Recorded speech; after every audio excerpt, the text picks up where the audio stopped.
muutenkin aktiivisia, niin soittakaa lehtiin ja soittakaa televisioon. Se on tärkeä asia, että huomataan tasapuolisesti.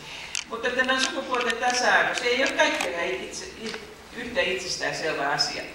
Valitettavassa monissa maissa joko uskontaan tai sitten vaan maan kulttuuriperinteeseen vedoten tyttöjä ja naisia ei urheilupaikoilla näy. Ja meillä on siis tässä suhteessa paljon annettavaa. Me voimme tehdä toimintaamme tunnetuksi maahanmuuttajien piirissä, niin kuin toivon, että te nyt Satakunnassa pääsette tekemään, niin tyttöjen kuin poikien piirissä, samoin kuin naisten ja miesten piirissä.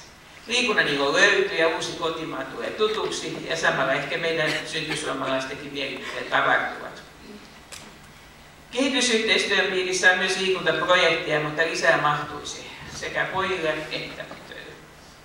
Osa teistä varmaan tietääkin, että ensi kesäkuussa Suomeen kokoontuu International Working Group on Women and Sport, eli I2PG, joka on siis maan verkosto, jonka tehtävänä on edistää tasa-arvoa ja vahvistaa tyttöjen ja naisten osallistusmahdollisuuksia kaikilla liikunnan ja urheilun tasoilla. Ja toivon, että te ja teidän seuraajanne ottaa myös tämän asian sydämelle.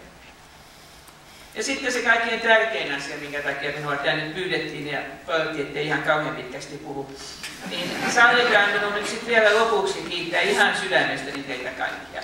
Siitä sitkeästä työstä, mitä te teette ihmisten hyvinvoinnin puolesta ja toivottaa teille voimia ja iloa jatkaa toimintaa.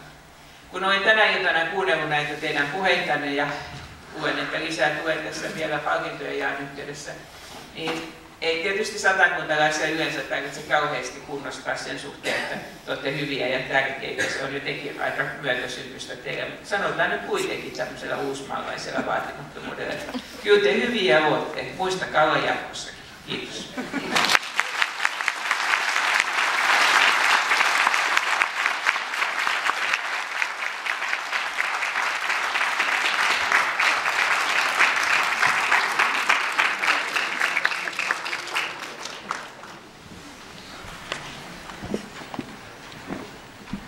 Se oli ihan hyvä valmentaja, oli näkkänyt.